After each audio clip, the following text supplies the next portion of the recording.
2019 में भारतीय जनता पार्टी की 303 सीटें थी। देश की जनता ने उन सीटों पर 18% जीएसटी लगाकर इनको 240 सीटों पर ला खड़ा किया सर, इसके कई कारण बताए जाते हैं। कोई कहता है कि धर्म का कार्ड नहीं चला, कोई कहता है जातीय कारण है, तो कोई कहने लगता है कि टिकट डिस्ट्रीब्यूशन में कमी रही। सर, ये सब ऊपरी ऊपरी कारण है। मैं 3 कारण बताता हूं जिस वजह से भारतीय जनता पार्टी की ये दुर्दशा हुई। पहला कारण है इकोनॉमी, दूसरा कारण है इकोनॉमी, और तीसरा कारण भी है इकोनॉमी। सुनिए प्लीज, ये सर मैं बैठ जाता हूं। ये राष्ट्रपति के अभिभाषण पर चर्चा नहीं है, ये आम बजट पर चर्चा है। माननीय राघव चड्ढा जी, आपस में बात नहीं करें। माननीय राघव चड्ढा जी, ये राष्ट्रपति के अभिभाषण पर चर्चा नहीं है, ये आम बजट पर चर्चा। बोलिए सर, बजट पे आप बोलो। आप बजट पर बोलिए, आम बजट। सर, अगर आपने मेरी पूरी बात सुनी होती तो शायद इतनी आपत्ति इन लोगों को ना होती। सर, मैं यही कहना चाह रहा हूं कि कई कारण बताए जाते हैं चुनावी हार के, लेकिन मेरे मुताबिक 3 महत्वपूर्ण कारण है।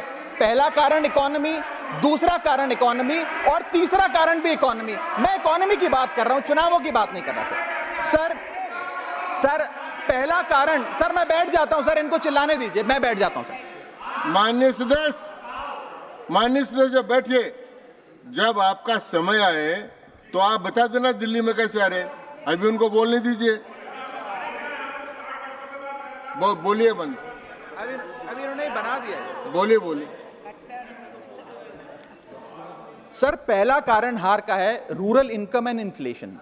सर, भारत की 60% से ज्यादा आबादी सर गांव में बसती है, लेकिन आज सर सर ये ठीक नहीं है सर। इनकी तबीयत खराब है, इनके पेट में क्यों दर्द हो रहा है? इनकी तबीयत खराब है, क्या दिक्कत है? इनके पेट में दर्द हो रहा है, इनकी तबीयत खराब है क्या सर? आज आप बैठिए, बैठ जाए। माननीय सदस्य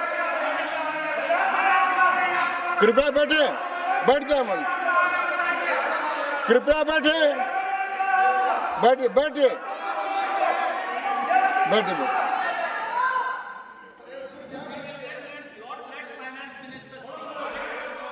आप माननीय सदस्य डिस्टर्ब मत करें, इनको बोलने दें।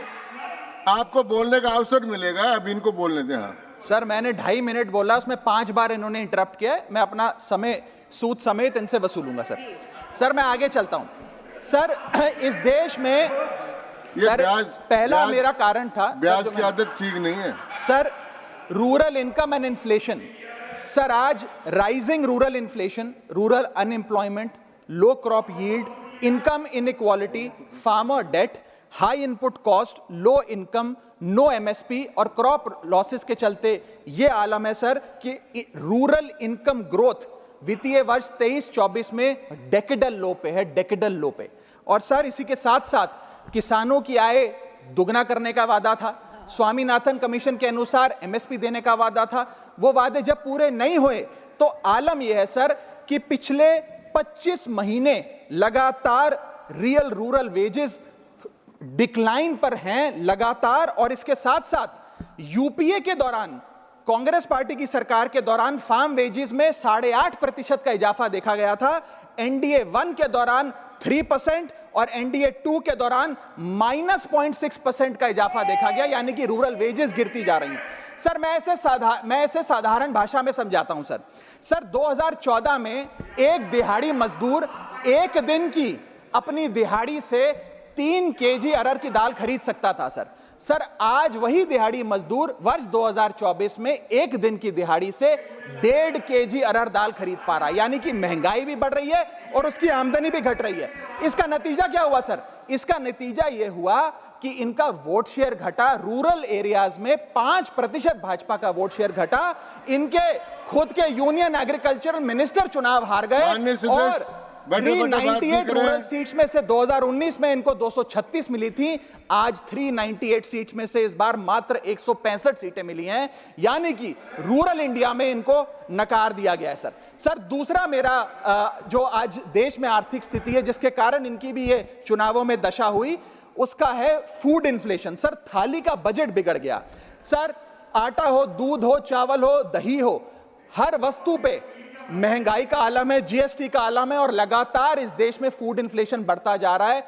9 से 9.5% के लगभग आसपास फूड इन्फ्लेशन मंडरा रही है सर इस देश में। और मैं पूछना चाहता हूं सरकार से कि वो कमोडिटीज जिसमें हम सेल्फ सफिशिएंट थे, वो कमोडिटीज जिसपे हम एक्सपोर्ट किया करते थे, उसमें कैसे महंगाई घुस गई? और अगर वो कमोडिटीज भी महंगी हो गई हैं तो उसका फायदा किसान को क्यों नहीं मिलता? वो सारा पैसा जा कहां रहा है? ये एक बड़ा महत्वपूर्ण सवाल है सर। आटा 2014 में 21 रुपए प्रति केजी बिका करता था, आज 42 रुपए प्रति केजी हो गया है। दूध 30 रुपए प्रति लीटर के आसपास बिका करता था वर्ष 2014 में, आज 2024 में 70 रुपए प्रति लीटर बिकता है। सर देसी घी 2014 में 300 रुपए प्रति केजी पे बिका करता था, आज 2024 में 675 रुपए प्रति केजी बिकता है। अरहर की दाल 80 रुपए प्रति केजी बिका करती थी 2014 में, आज 230 रुपए प्रति केजी बिक रही है। और न जाने कितनी वस्तुओं के दाम आसमान छू रहे हैं सर। और अगर यही रफ्तार रही महंगाई की तो जितनी रफ्तार से 303 से 240 पर आए हैं, उससे तेज रफ्तार से 240 से 120 पर आएंगे सर ये लोग। Sir third reason is unemployment, यानी कि बेरोजगारी। सर इनफॉर्मल सेक्टर हो या फॉर्मल सेक्टर हो, अनऑर्गेनाइज सेक्टर हो या ऑर्गेनाइज सेक्टर हो, हर जगह अनएम्प्लॉयमेंट है। और सीएमआई की रिपोर्ट यह बताती है कि अनएम्प्लॉयमेंट दर ऑर्गेनाइज सेक्टर की इस देश में 9.2% है। अनऑर्गेनाइज सेक्टर की तो बात ही भूल जाइए, ऑर्गेनाइज सेक्टर की अनएम्प्लॉयमेंट दर 9.2% है। और हम लोग अपने देश के ह्यूमन रिसोर्सेस को किस कागार पे लाकर खड़ा कर दिया है उसका आलम देखिए सर। उत्तर प्रदेश सरकार के सचिवालय में पीएन की पोस्ट के लिए 368 नौकरियां निकली, 23 लाख लोगों ने उसके लिए आवेदन पत्र दिए। इंडियन रेलवेज के ग्रुप डी एम्प्लॉइज में 63,000 पोस्ट निकली, उसके लिए 2.5 करोड़ लोगों ने आवेदन पत्र दिए। 2.5 करोड़ ऑस्ट्रेलिया की आबादी से भी ज्यादा है sir. 9,900 constable post Bihar police निकालती है, उसके लिए 11 लाख आवेदन पत्र आते हैं। और सर सारी चीजें छोड़िए, महाराष्ट्र सचिवालय के कैंटीन में 12 वेटरों को भर्ती करने के लिए जब आवेदन पत्र मांगे गए तो 7,000 लोगों ने आवेदन पत्र दिए, जिसमें कई पोस्ट ग्रेजुएट्स और ग्रेजुएट्स भी शामिल थे। सर ये बेरोजगारी का आलम है। चौथा, की सेक्टर स्टैग्नेशन। जितने की सेक्टर्स हैं इस देश में, कंस्ट्रक्शन हो, ट्रेड हो, जो इंप्लॉयमेंट क्रिएट करते हैं, उसमें एक स्टैग्नेशन आता जा रहा है। और इंडस्ट्री का इन्वेस्टमेंट जिसे कहते हैं ग्रॉस फिक्स्ड कैपिटल फॉर्मेशन, वो लगातार घटती जा रही है। और मुझे बताते हुए दुख है कि न्यू प्राइवेट इन्वेस्टमेंट वित्तीय वर्ष 24-25 के पहले क्वार्टर में 25 ईयर लो पर आ खड़ी है, यानी कि निवेश नहीं कर रही है इंडस्ट्री आज भारत देश की। सर पांचवा कारण है गिरती हुई पर कैपिटा इनकम, यानी कि प्रति व्यक्ति आय। देश के 12 राज्यों में लगातार पर कैपिटा इनकम घटी, उन 12 में से 9 राज्यों में भारतीय जनता पार्टी का वोट शेयर भी घटा।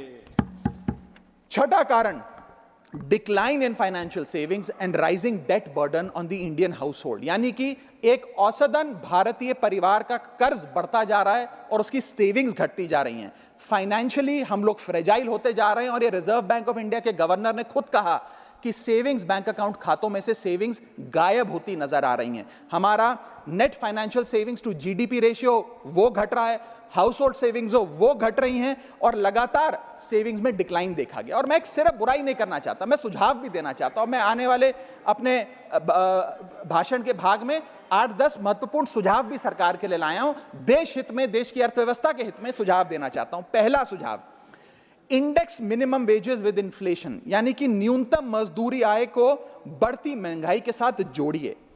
Ma'am, inflation erodes purchasing power. Inflation वो महंगाई वो दीमक है जो आपकी परचेजिंग पावर, आपकी संपत्ति को खा जाती है। इसीलिए आज मैं कहना चाहता हूं कि जैसे बेल्जियम जैसे देशों ने ऑटोमेटिक इंडेक्सेशन ऑफ वेजेस लागू किया है, उसी प्रकार हमारे देश में भी मिनिमम वेजेस की ऑटोमेटिक इंडेक्सेशन होनी चाहिए। और यहां मैं ये बताना चाहूंगा कि मेरे नेता अरविंद केजरीवाल जी ने, हमारी आम आदमी पार्टी की सरकार ने देश में सबसे ज्यादा मिनिमम वेजेस दिल्ली में देने का काम किया। दूसरा मेरा महत्वपूर्ण सुझाव, rework the agricultural pricing formula, यानी कि जब किसान खुले बाजार में अपनी फसल बेचने जाता है मैम, तो वहां पर एक मिनिमम रिजर्व प्राइस होना चाहिए, यानी कि उस प्राइस के नीचे किसान की कमाई नहीं होगी, किसान को उस रेखा के नीचे का दाम नहीं मिलेगा। इससे प्राइस वोलेटिलिटी से किसान बचेगा, इकोनॉमिक सिक्योरिटी किसान को मिलेगी और प्रोडक्शन में कंटिन्यूटी रहेगी। मेरा तीसरा सुझाव, legal guarantee to MSP in accordance with Swaminathan commission report. Swaminathan commission report की बात सुनते सुनते कि हम लागू करेंगे, मेरे भी बाल पक गए हैं, लेकिन आज तक लागू नहीं हुआ। मैं अनुरोध करूंगा सरकार से कि उस लीगल गारंटी को देश के किसान को सौंपे। चौथा और बहुत महत्वपूर्ण, हाथ जोड़कर विनती करना चाहूंगा, restore indexation on long term capital gain. Ma'am, पूरे दुनिया में इन्वेस्टर्स को इन्वेस्टमेंट्स करने के लिए प्रमोट करने के लिए इंसेंटिवाइज किया जाता है। इस देश में इंडेक्सेशन हटाकर हम इन्वेस्टर क्लास को डिसइंसेंटिवाइज कर रहे हैं इन्वेस्ट करने के लिए। इंडेक्सेशन हटाना टैक्स लगाना नहीं है, इन्वेस्टर्स को पीनलाइज करने जैसा है। मैडम, मैं बताना चाहता हूं, inflation ravages the value of money. पैसे को खा जाता है इन्फ्लेशन, इसीलिए हम कॉस्ट ऑफ एक्विजिशन को इंडेक्स कर कैपिटल गेन टैक्स की कैलकुलेशन करते हैं। और जो लोग खुश हैं आज कि कैपिटल गेन टैक्स को 20% से घटाकर 12.5 कर दिया है, उनके लिए मैं एक उदाहरण लाया हूं। इस उदाहरण के माध्यम से हम समझ जाएंगे कि कैसे इंडेक्सेशन हटाना इस देश के इन्वेस्टर को एक बहुत बड़ी उसकी जेब पे डाका डालने जैसा है। मैडम, फर्ज करिए कि 2001 में आपने 1 करोड़ रुपए का एक मकान खरीदा। वो मकान की दर 6% के हिसाब से बढ़ती गई उसकी वैल्यू, और आज वो मकान जो 1 करोड़ का आपने 2001 में खरीदा था, वो आज 4 करोड़ 17 लाख रुपए का हो गया। अब दो सिनेरियो हैं, एक इंडेक्सेशन का सिनेरियो जिसमें आप बेचें उस पर टैक्स लगे, और एक नया सिनेरियो जिसमें आप उसे बेचेंगे तो नई रेट के अकॉर्डिंग उस पर टैक्स लगेगा। मैं पहले पुराने सिस्टम के हिसाब से, इंडेक्सेशन वाले सिस्टम के हिसाब से उस पर कितना टैक्स लगेगा वो आपको बताना चाहता हूं। आज वो मकान जो आपने वर्ष 2001 में 1 करोड़ का खरीदा था, वो आप 4 करोड़ 17 लाख रुपए का बेचती हैं, तो आपकी सेल प्राइस 4 करोड़ 17 लाख, लेकिन आपकी purchase price, inflation adjusted indexed purchase price 1 crore नहीं, लगभग 3 करोड़ 60 लाख के आसपास आती है। यानी कि आपका sale price minus purchase price, जो प्रॉफिट ऑन सेल है, वो 54 लाख रुपए होता है।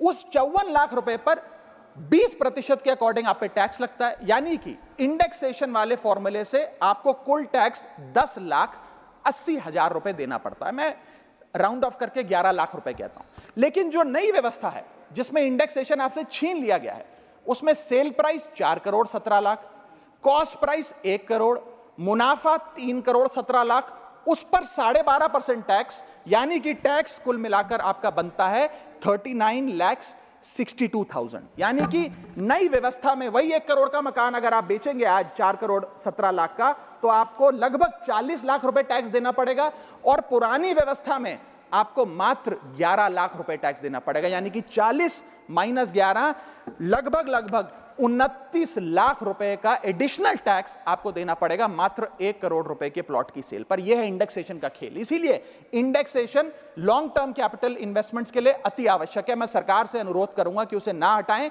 और आज मैं इस सदन में भविष्यवाणी करता हूं, अगर आपने इंडेक्सेशन वापस लागू नहीं किया तो 3 चीजें होने जा रही हैं इस देश में।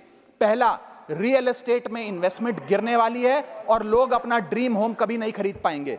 दूसरा, अंडर वैल्यूएशन होगी प्रॉपर्टी डील्स की, सब लोग सर्कल रेट पे प्रॉपर्टी खरीदेंगे बेचेंगे, कोई असल कीमत नहीं बताएगा। और थर्ड थिंग जो इस देश में होने जा रही है, रियल एस्टेट सेक्टर में भारी तादाद में ब्लैक मनी आने जा रहा है अगर आपने ये इंडेक्सेशन का फैसला वापस नहीं लिया। मेरा 5वां सुझाव सरकार को, फाइनेंशियल सेविंग्स को इंसेंटिवाइज करिए। डेट में, इक्विटी में, म्यूचुअल फंड्स में, बैंक डिपॉजिट्स में फाइनेंशियल इन्वेस्टमेंट्स, और खास करके जो 24 से 36 महीने से अधिक लोग अपनी इन्वेस्टमेंट रखते हैं, उन्हें इंसेंटिवाइज करिए, टैक्स मत करिए, पीनलाइज मत करिए। और मैं कहूंगा आने वाले समय में आपको लॉन्ग टर्म कैपिटल गेन पे टैक्स अबॉलिश करने के लिए भी सोचना चाहिए, ना कि उसे सिर्फ कम करना चाहिए।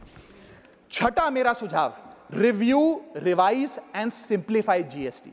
जीएसटी जिसे गहरा संकट टैक्स या गब्बर सिंह टैक्स के नाम से आज देशवासी जानते हैं, रोटी हो, कपड़ा हो, मकान हो, हर चीज पे जीएसटी लगा लगा कर हमने इस देश के इन्फ्लेशन पर भी जीएसटी लगा दिया, सारी चीजें महंगी हो गई। मेरा सुझाव है सरकार से कि इस जीएसटी के पूरे फ्रेमवर्क को कॉम्प्रिहेंसिवली स्टडी कर रिवाइज करिए। एक्सपोर्ट ओरिएंटेड सेक्टर्स में जीएसटी कम करिए ताकि हम ग्लोबली कंपेटिटिव बन सकें।